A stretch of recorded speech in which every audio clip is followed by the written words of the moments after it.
చేయగానే ఇట్లాంటి స్టంట్లు జరుగుతాయి అనమాట కొంచెం. Okay, so hi guys, welcome back to Veda talks. పొద్దుగాల మనం కాలేజ్ బ్లాగ్ తీసినాం కదా, అది మధ్యాహ్నంకి ఎండ్ అయిపోయింది. అట్లా మస్తుగా జరుగుతాయి అనమాట. ఏదో ఒకటి అదృష్టం కొద్ది మళ్ళీ యూట్యూబ్లో అప్లోడ్ చేస్తాను అనమాట. అయితే ఇప్పుడు మ్యాటర్ ఏంటంటే, నేను కాలేజ్ నుంచి వచ్చిన తర్వాత నల్గొండకు వచ్చినాం. మా అక్క కొంచెం పని ఉంది, దేవరకొండ తీసుకెళ్ళు నన్ను, అక్కడ నుంచి మళ్ళీ హైదరాబాద్ వద్దామని చెప్పింది. ఆ ప్లాన్ చాలా డేస్ నుంచి పోస్ట్ పోన్ అవుతుంది అనమాట. సరే అని చెప్పి ఈరోజు ఇక నేను వచ్చేసిన నల్గొండకు వచ్చేసి 5 అయింది. ఇక ఇప్పుడు నేను మా అక్కని తీసుకోకపోతే ఎగిరేస్తుంది ఇక నన్ను. ఇన్ని రోజులు నీకోసమే వెయిట్ చేసినా, ఇక వేరే ఏదైనా ప్లాన్ చేసేదాన్ని కదా నువ్వు రానంటే అని చెప్పి, సరే ఇంకా అక్క కోసం కూడా పోదాంలే అని చెప్పి వచ్చా. 5 అయింది, చీకటి అయిపోయింది అనమాట. మా డాడీ ఉండి, చీకట్లు ఎందుకు, ఏమొద్దు రేపు పొద్దుగాల ఉండి చీకటి అవుతుందంటే చెప్తే అర్థం కావట్లేదా మీకు, రోడ్డు 1 వే, రోడ్డు చక్కగా ఉంటుంది దేవరకొండకి అని చెప్పి. ఏం కాదు డాడీ, చీకటి అయితే ఏమవుతుంది, డ్రైవ్ చేస్తా అని చెప్పిన. ఇంకా అట్లా అనమాట. ఇక డ్రైవ్ చేసిన, ఆల్రెడీ వన్స్ డ్రైవ్ చేసిన అనమాట. బట్ దట్స్ ఓకే, మళ్ళీ డ్రైవ్ చేస్తుంటేనే కదా ఏదైనా అలవాటు అయ్యేది. లేదంటే రేపు అన్నాడు ఎవరైనా నుండి చీకట్లో డ్రైవ్ చేస్తావా నువ్వు అని అడిగినాను అనుకో. ఫర్ ఎగ్జాంపుల్, నేను ఇంకా ఇప్పటి వరకు డ్రైవ్ చేయాలంటే చాలా కష్టం అని అంటారు. ఒకసారి నేను డ్రైవ్ చేసిన అనుకో, నాకు తెలుస్తుంది కదా అది కష్టమా కాదా అని చెప్పి. ఒకవేళ నాకు నా వల్ల కాలేదంటే ఐ కెన్ ఆన్సర్, లేదు నాకు డ్రైవ్ చేయడం ఇబ్బంది ఉంటుంది రాత్రిపూట అని చెప్పి. ఆ కన్సర్న్ ఉంటుంది చూడండి, నువ్వు అమ్మాయివి కదా చీకట్లో డ్రైవ్ చేస్తావా లేదా అన్న కన్సర్న్ నాకు నచ్చదు. సో అందుకే అంటే ఓకే, అది వాళ్ళ జాగ్రత్త అని నాకు అర్థమైంది. బట్ ఒకసారి మనం డ్రైవ్ చేసిన తర్వాత మనకు ఒక క్లారిటీ వస్తుంది కదా, నడపమా అని చెప్పి. ఇంకా అట్లా ఏదో ఒకటి మనం పోయినాం అంటే, నేను ఒకసారి ట్రై చేద్దామని చెప్పి ఇక 1 వే పోతున్నాం. ఇంకా అట్లా పడి ఇంకా పోతున్నాం. అయితే సన్నీ ఉంటారు, సన్నీ కూడా బిగినర్ అనమాట. సన్నీ తెలుసు కదా, ప్రీవియస్ లో చూసి ఉంటారు. But that's okay. అయితే సన్నీ చెప్పిన, అరే నీకు రాత్రిపూట డ్రైవ్ చేయడం వస్తుందారా నీకు అని చెప్పిన. అయితే ఏం లేదు, గుడ్డిగా నడపడమే అంటాడు. అంటే అట్లా అసంప్షన్ అందరూ ఇట్లనే డ్రైవ్ చేస్తారు అనుకుంటా. లైక్ ఇక్కడ అట్లా అలవాటు అయిపోతుంటుంది, ఇక అసంప్షన్ అని కాదు. ఇంకా మేము పోతున్నాం, ఆల్మోస్ట్ సగం దూరం వచ్చేసినాం అనమాట. అయితే పాయింట్ ఏంటంటే, ఈ 1 వేలో ప్రాబ్లం ఏంటంటే, అవతల లేన్ లో ఉన్నది కూడా మన కళ్ళలో పడుతుంది. వెనకాల వచ్చే కార్ లైట్లు కూడా ఈ సైడ్ మిర్రర్లకి వెళ్ళి మన కళ్ళలో పడుతుంది. కాబట్టి ఇట్స్ డిఫికల్ట్ అనమాట. ఇక మొన్న నేను హైదరాబాద్ నుంచి నల్గొండకు వచ్చిన రాత్రి, డివైడరే కనిపిస్తలేదు నాకు హైట్ నగర్ దగ్గర. మా డాడీని గుద్దుతావు, డివైడర్ని గుద్దుతా అంటే కనిపిస్తుంది డాడీ నాకు. నువ్వు ఎందుకు అట్లా, మనం రివర్స్ అంటాం కదా మనం, అట్లా అనమాట. సో అది మ్యాటర్ కార్ గురించి, నైట్ డ్రైవింగ్ గురించి. నేను నడుపుతుంటే అలవాటు అవుతుంది. సో ఈరోజు చాలా బ్లాగ్ వస్తుంది అనమాట, చాలా పెద్ద బ్లాగ్. నేను వీడియోలో లైటింగ్కి కనిపిస్తున్నానో లేదో కూడా I don't know.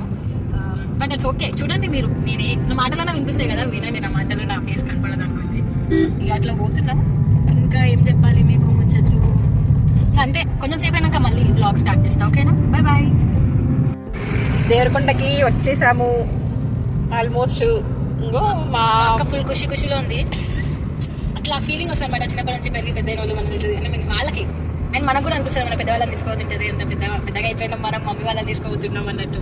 So yeah, రాత్రిపూట మా డాడీ పంపడం, మా మమ్మీ మా నాన్నమ్మ, భలే ఉంది ఫీలింగ్. చిన్న మూమెంట్సే కానీ వాళ్ళకి చాలా హ్యాపీ ఇస్తాయి అనమాట. హ్యాపీ మీద మమ్మీ వాళ్ళని తీసుకుపోయినా వాళ్ళు చాలా ఖుషి అవుతారు. కానీ చాలా చిన్న మూమెంట్ యాక్చువల్లీ మంచిగా అనిపిస్తుంది. అసలు ఒక చిన్న పనులు మనం చేసుకోగలుగుతాం కానీ అడిగినాం కాదనకుండా పండు హైదరాబాద్ నుండి వచ్చి మళ్ళీ ఒక 5 అయింది అక్కడనే మాకు నల్గొండల్ని. ఇప్పుడు దగ్గర 8 అవుతుంది. 2 అవర్స్ నుండి మేము చీకట్లోనే డ్రైవ్ చేసుకుంటూ వస్తున్నాం. మా అన్నయ్య కూడా గ్రేటే, మమ్మల్ని నమ్మి ఇచ్చిండు ఇద్దరిని. ఇక మేము చెప్తే అయినామని తెలుసో ఏమో అన్నయ్యకి ఇచ్చిండు కారు. ఇంకా చిన్న పనులు ఉన్నాయి చేసుకొని మళ్ళీ రిటర్న్ అయిపోతాం. జ్యోతక వాళ్ళ ఇంట్లో ఒక డాగ్ ఉంటుంది, భైరవ్. వాడిని నేను అసలు పెద్ద అయిన తర్వాత ఇప్పుడే వాడిని నేను చూడడం, వాడు నన్ను వేసుకుంటాడు ఇక ఇప్పుడు పోగానే. ఇది కూడా మాకు రిసీవ్ చేసుకుంటుంది.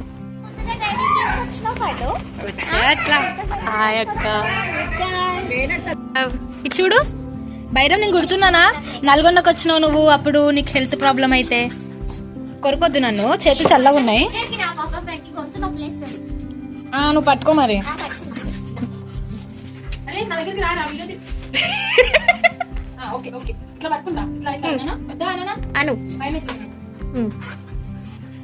సరే ఆఫ్టర్ చాలా మంత్స్ తర్వాత వచ్చిన నేను దేవరకొండకి.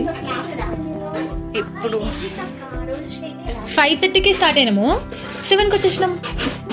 1.5 అవర్లోనే వచ్చినాం అంతే. గట్టిగా తోలేటోడు అయితే గంటలు వస్తాడు అనుకుంటా అయితే దేవరకొండకి. కష్టపడి ఇంత రాత్రిపూట నేను హైదరాబాద్ నుంచి వచ్చి మా అక్కని తీసుకొచ్చిన కదా దీనికోసం గైస్. మా అక్క కూపి ఆడట్లేదు దీన్ని చూడకుంటే, దీన్ని మీద కూర్చోకుంటే. ఇంకో మా అక్క పాప భారం నుంచి ఇది ఇంకొకట, ఇంకో ఇది. ఇవి ఇప్పుడు హీరోయిన్లు, మేము సైడ్ క్యారెక్టర్లు. ఇక నేనైతే కూలీ, ప్రొడ్యూసర్. నిర్మాత అక్క ఇస్తుంది కాబట్టి. డైరెక్షన్ నువ్వు, నేను క్యాస్ట్ క్యాస్టింగ్ కావచ్చు. హైదరాబాద్ తీసుకుపోయి కుట్టి డబ్బు సంపాదిస్తున్నా ఇప్పుడు ఉండాలి అక్కడికి అసలు రాదు గైస్. అప్పుడప్పుడు నడుపుతానే ఇంట్రెస్టింగ్ అనిపిస్తుంది కదా కార్. సో ఇప్పుడు మేము మళ్ళీ ఇంకో ప్లేస్కి వెళ్తున్నాము. దేవరకొండలో చాలా ఫేమస్ పాపడ్ అనమాట. ఇప్పుడు మేము అది తినడానికి పోతున్నాం. యాక్చువల్లీ అక్క హరీస్ చేసింది, కాకపోతే అయినా కూడా మనకు లైట్ గురు. సో పాపడ్ తినడానికి పోతున్నాం. ఒకప్పుడు ఐ హేట్ పాపడ్ ఒక 3-4 years బ్యాక్, కానీ ఇప్పుడు ఐఎమ్ లవింగ్ ఇట్. విన్న తీసి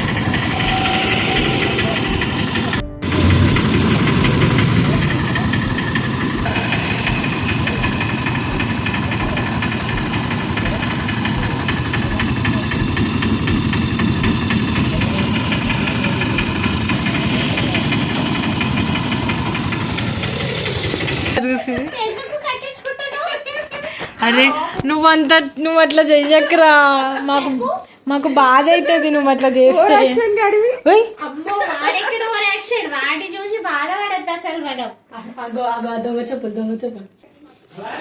గెస్ట్లు చుట్టాలు వచ్చిర్రు.